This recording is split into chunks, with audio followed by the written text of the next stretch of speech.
Fala, meu amigo advogado, neste vídeo nós falamos sobre o que é compliance, mas principalmente o que não é compliance e o que é muito confundido por diversas empresas. Nós tivemos aqui a presença de um grande especialista que ele fala sobre oportunidades do compliance, a implementação do compliance pelas empresas. Será que tem empresa contratando advogado especialista nessa área? Ele conta detalhes dos bastidores e principalmente quanto ganha um advogado nesta área de compliance. Olha isso, 5.180 contatos em 12 meses para um escritório de advocacia. Parece muito para você? Parece pouco? Essa foi uma estratégia que nós conseguimos implementar seguindo todas as diretrizes do Código de Ética da OAB para um escritório de São Paulo, trabalhista, e que eu compartilho com você neste vídeo. Basta clicar em Saiba Mais que você vai ver sem compromisso como funciona essa estratégia. Lembrando a você que este é um corte da TrueMind Cash que nós gravamos toda semana. Você pode acessar via Spotify, Deezer e outras plataformas de áudio, ou através do próprio YouTube. Eu vou colocar um link para você do episódio completo aqui em cima. E nessa ocasião, nós tivemos a presença do Eduardo Salomão. Ele é um grande especialista em compliance e ele fala para nós alguns detalhes muito bacanas, desde como você iniciar, o que é o compliance exatamente, se vale a pena você se tornar um especialista, mas principalmente algo que a gente gosta muito de perguntar por aqui, que é como ganhar dinheiro. Será que vale a pena? Quanto você ganha sendo um escritório empresarial prestando uma consultoria para a implementação de compliance ou trabalhando em uma grande empresa, trabalhando como especialista nessa parte de implementação e gestão de compliance? Tá bem legal? Vamos ao corte e depois você me deixa aqui, obviamente, os comentários para dizer o que você achou. Cara, deixa eu começar vou começar do começo, literalmente, né? O que é compliance, mas principalmente assim, o que não é compliance, porque é muito comum ver, eu vejo muita empresa utilizando e pessoas utilizando o nome de maneira meio equivocada, assim, sabe? Então, conta pra nós o que parece é. um jargão assim, né, cara? Não, minha empresa tem compliance. É que agora tá na moda, né? Parece que o termo compliance, governança corporativa... Ele tem, tipo, eu tenho um contador, assim, eu tenho compliance contábil. Isso.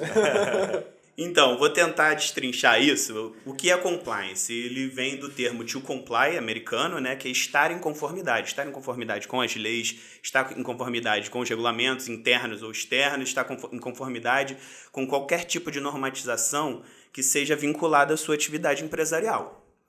Então, assim, qual é o problema de que as pessoas não conseguem identificar o que é compliance? Porque isso se tornou uma daquelas expressões no Brasil que você quer englobar tudo.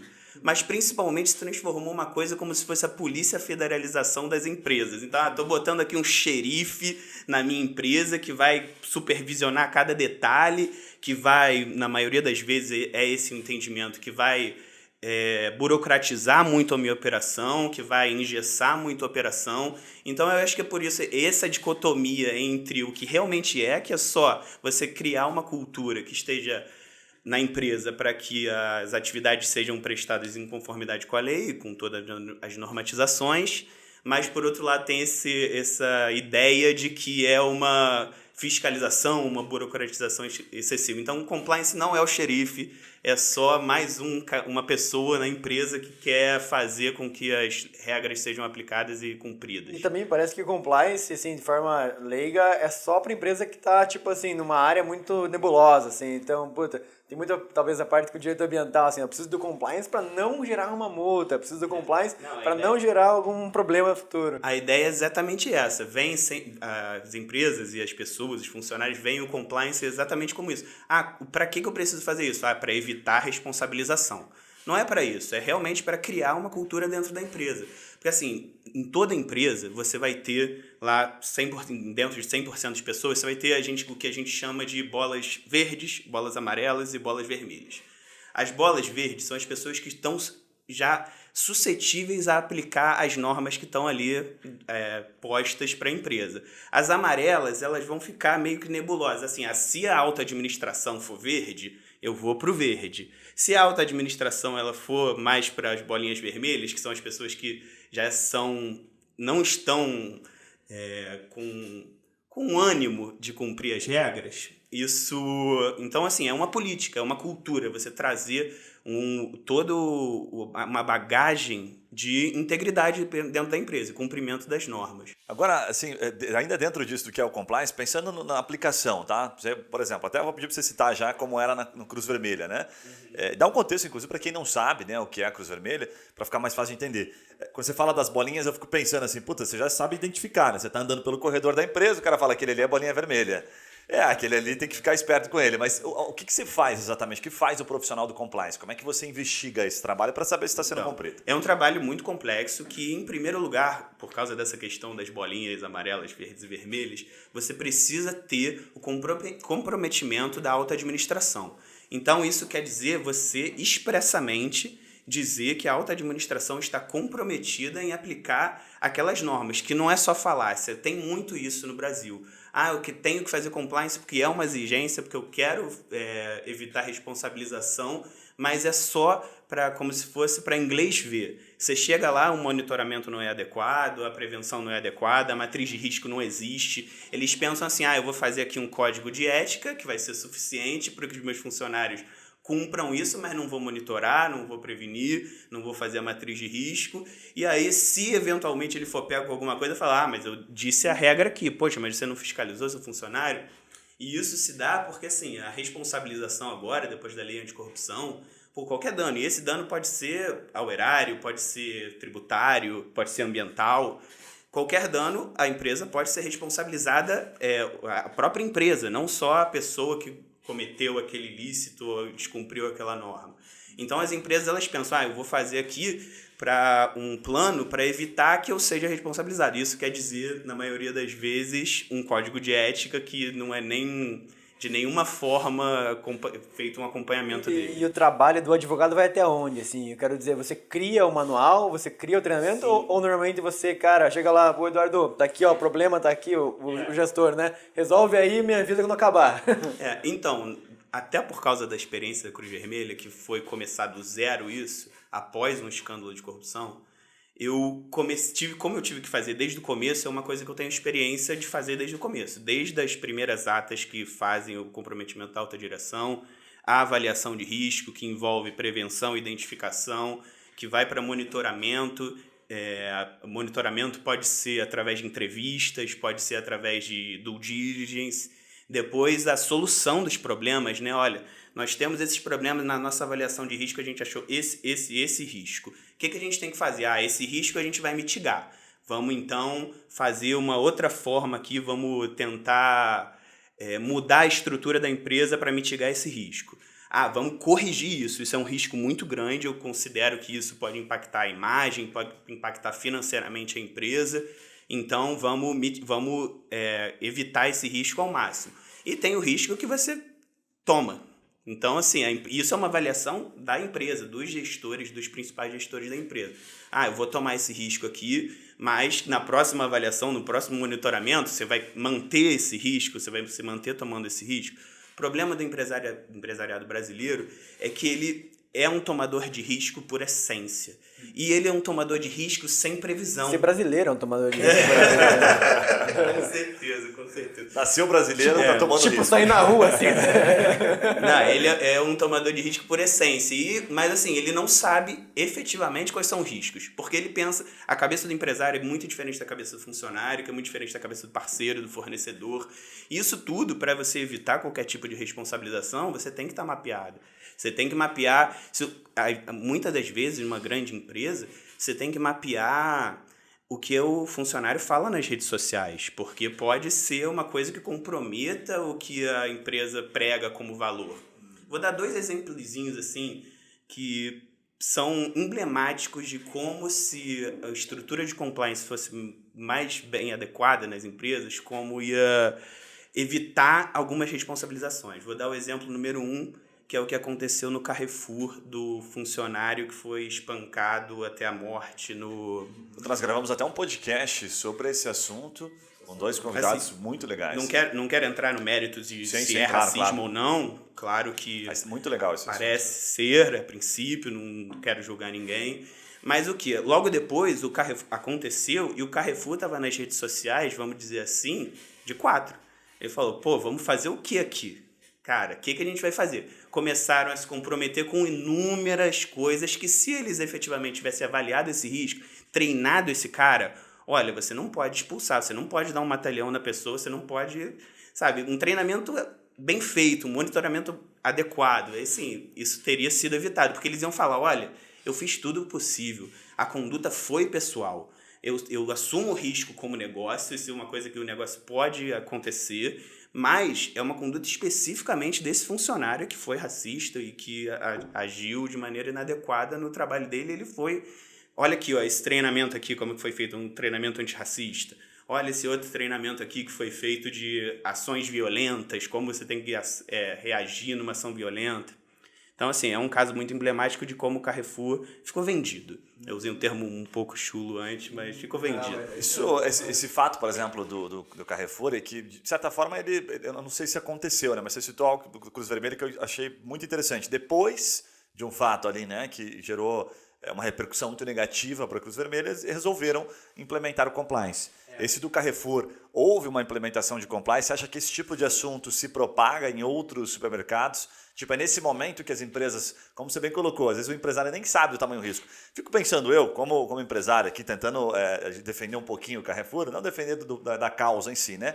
Mas defender do ponto de vista de ter tanta coisa para fazer que o cara nem imagina que ele precisa treinar um funcionário dele, um segurança, a não dar um mata-leão na pessoa que ele tem que tirar do mercado. Tipo assim, me parece meio óbvio aqui. Ainda é um prestador de serviço. Você pensa assim, o terceirizado que ele contratou para fazer a segurança não cumpriu as regras básicas para treinar aquele teoricamente ele já contratou por isso, né? Exatamente. Já terceirizou porque não tem mas o que importa é o dano à imagem, e também, assim como no caso do Felipe, é follow the money, o compliance. Quando você tem um dano à imagem, você pensa, quem aqui pode cumprir, pagar por isso, né?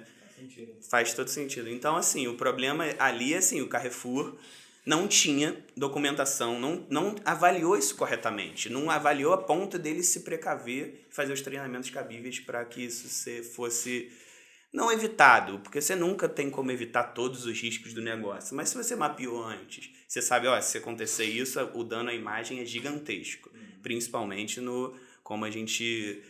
No novo modo de se portar social, vamos dizer assim. Mas eu fiquei bem curioso de entender um pouquinho mais a Cruz Vermelha, assim, o que você fazia lá, como é que foi esses 4 anos? Dá um contexto, inclusive, o que é o Cruz Vermelha. Então, vamos lá, eu vou primeiro só corrigir, eu não fiquei em compliance 4 anos lá. Eu entrei em primeiro lugar, sempre trabalhei num escritório de advocacia privado, uma dessas grandes firmas.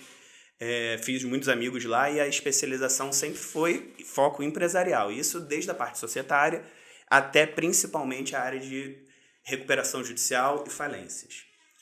Passado um tempo, eu entendi que aquilo era uma coisa que me dava muito prazer, porque eu via assim, eu não via como o devedor que estava ali deixando de cumprir suas obrigações financeiras. Eu via como uma coisa, se essa empresa se recuperar, tem muito mais chance do credor receber, de os empregos serem mantidos, dos impostos serem pagos e a atividade econômica prosperar. Então eu sempre pensei, olha, eu quero trabalhar numa coisa que tenha mais propósito do que isso.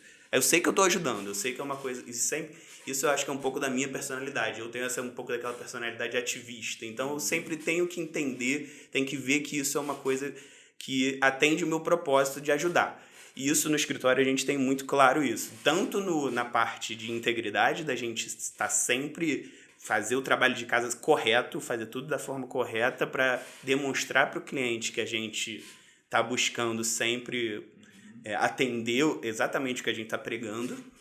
E também tem o lado do pro bono. Então, assim, é uma coisa que... Aí, voltando para a Cruz Vermelha, né? Eu divaguei um pouco aqui.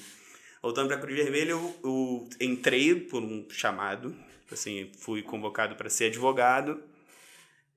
Fui advogado durante 1 ano e pouco, não tinha área de compliance na Cruz Vermelha.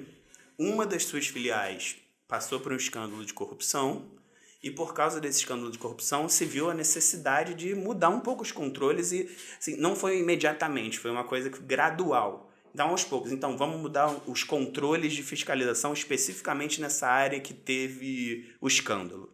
Nessa filial foi feito. Eduardo, deixa eu só te dar só para tentar até ajudar aqui, porque na hora que você falou Cruz Vermelha, eu fiquei, não lembrava que era Cruz Vermelha. O nome é muito forte, né, pra gente, mas é uma organização, me corrija se eu estiver errado, filantrópica, sem fins lucrativos, né? Que o objetivo eles até colocam no site, minorar o sofrimento humano e proporcionar a paz. O dinheiro vem de empresas, né, em sua maioria, e vem do governo também, correto? Assim, tem projetos que são vinculados a empresas e tem projetos do governo. Nesse caso específico, era um projeto de verba pública e motivo pelo qual o escândalo de corrupção teve tanta repercussão. Mas corrupção, verba pública, isso não é muito comum. Mas conta aí, beleza. É uma Tá exceção. falando do Brasil, Eu nunca será tinha ouvido mesmo? falar isso. É outro país. Então, assim, aí voltando, a Cruz Vermelha, ela teve a imagem muito impactada e pensando numa organização social, numa instituição sem fins lucrativos, quando você tem um escândalo desse, você pensa, pô, o cara que tá doando lá os R$100 por mês para pagar uma cesta básica pro mendigo, o morador de rua que vai para a porta ali, ele pensa, pô, mas estão os números aqui dos valores desviados, supostamente desviados, né? Claro que isso ainda está tendo suas repercussões criminais. Mas, então, por causa disso, afeta muito a imagem. Então, é um processo de diminuição nas arrecadações com doação de pessoa física. Os projetos, isso na prática, na prática aconteceu. E pensando pelo outro lado, porque eu também não gosto de ver o compliance só como essa coisa da responsabilidade, de evitar a responsabilização. Tem o outro lado também. Após esse projeto, com uma implementação de compliance mais efetiva, as empresas, as pessoas jurídicas privadas buscaram a Cruz Vermelha para fazer novos projetos. Então, hoje em dia, se você for na Cruz Vermelha, se você for entender um pouco a operação da Cruz Vermelha, existe muito mais verba de empresas do que verba pública. Porque as empresas que antes não davam nenhuma credibilidade para a Cruz Vermelha, quando isso foi evoluindo um pouco, entenderam, olha, tem gente séria aqui. E aí vou voltar a falar lá das bolinhas verdes. Isso é por causa de algumas pessoas que se comprometeram em mudar isso. E a minha parte foi tentar operacionalizar o desejo dessas pessoas. Seria errado eu pensar assim, até que quando você colocou a questão nas bolinhas, que eu achei muito fácil de entender, né? Você tem na alta direção a bolinha verde, você tem na alta direção a bolinha amarela e vermelha. Então, de certa forma, você tem que monitorar. O ideal é assim, o exemplo positivo, ele dá exemplo para a empresa. O exemplo negativo também. Então, se você vê o seu chefe fazendo qualquer coisa que você não concorda, você pensa, olha, isso aqui não é um ambiente que você tem que fazer tudo correto. Aí a pessoa começa a faltar até. Fala, se vou perder o emprego, não vou vir. Esse tipo de coisa, sabe? Quando você entende que a pessoa é um exemplo para o lado positivo, você vai para o lado positivo. Você quer atender, você quer fazer com que as coisas funcionem. Pelo menos a minha visão na maioria dos cursos de compliance, eles dizem isso, né? Que os 30%, em geral, as pessoas são 30, 40, 30. Se você tiver 30 verdes, você puxa muita gente do amarelo. Os vermelhos dificilmente vão deixar de ser vermelhos. Você vai ter que mandar eles embora eventualmente. Peraí, você está falando de 100%, então 30% é bolinha vermelha? 30% em geral. Em toda a empresa? Em toda a empresa. Rapaz do céu, você acabou de trazer fora. um fato aí. E existem meios de você detectar isso através de entrevista e formulários. Então você tem uma entrevista simples, que você faz perguntas específicas e você entende, ou num formulário você faz perguntas específicas e a pessoa vai, olha, pô, o que você pode fazer nessa situação? Um presente. Fala uma pergunta, só para gerar, já que você entrou no assunto polêmico. Eu vou entrar no exemplo de brindes e presentes de fornecedores ou parceiros. Quanto custou esse tênis que você tá usando aí? Quanto custou esse MacBook novo aí? O que você ganha?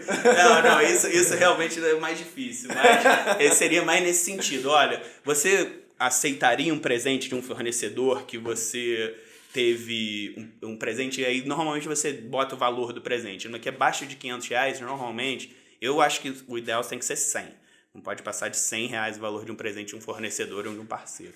Mas se a pessoa responder no formulário que não se importa em aceitar um presente no valor de uma viagem, assim, você aceitaria uma viagem paga pelo seu fornecedor de qualquer coisa? Aí a pessoa vai falar, sim.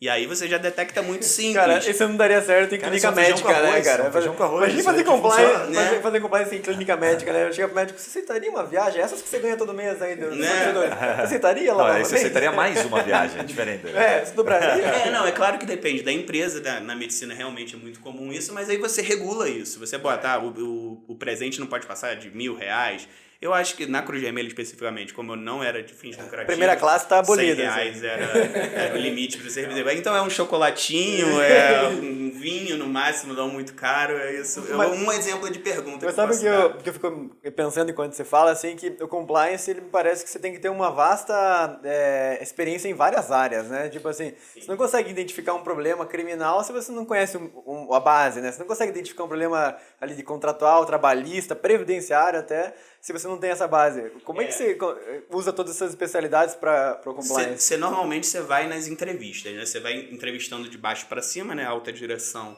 até o funcionário mais baixo. E você vai perguntando em cada uma dessas entrevistas inúmeras coisas. O que você faz? Eu faço isso.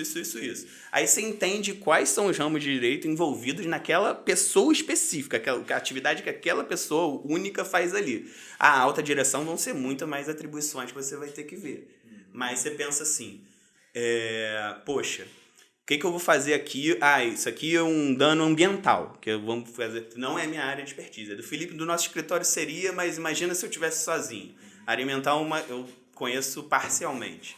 Então, como é que você vai saber quais são os riscos que você está submetido? Você vai ter que entrevistar a empresa. Assim, o advogado ele avalia o risco com base nas informações que a empresa dá.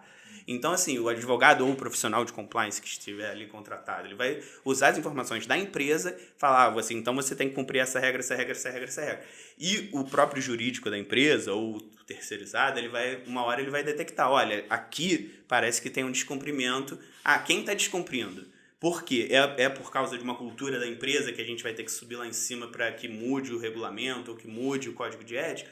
Ou é uma coisa individual nessa pessoa que está sendo negligente em alguma situação? Lembrando a você que nós trazemos conteúdos como esse semanalmente por aqui, então se você gostou, primeiro, me deixa o seu comentário, me diga o que você achou, deixa a sua crítica também e me fala sobre o que você gostaria de ouvir por aqui. Será que é mais sobre como ganhar dinheiro, oportunidades, as áreas do direito que estão em alta? Enfim, me conta tudo aqui que eu vou fazer questão de te responder e, obviamente, tentar trazer pessoas para falar sobre esse assunto. Agora, tem 2 vídeos que eu preciso recomendar para você que estão muito legais. O primeiro deles é sobre um case trabalhista que gerou 5.180 contatos em 12 meses. Está muito legal, a gente mostra detalhes dessa estratégia aqui para que você mesmo possa implementar. E o segundo é como posicionar o seu escritório de maneira inteligente em sites, por exemplo, como Valor Econômico, G1, Globo.com. Existe uma forma de fazer isso através do Google que faz toda a diferença numa campanha de marketing bem estruturada e a gente conta em detalhes esses 2 vídeos para você. Um abraço e a gente se vê nos próximos vídeos. Valeu!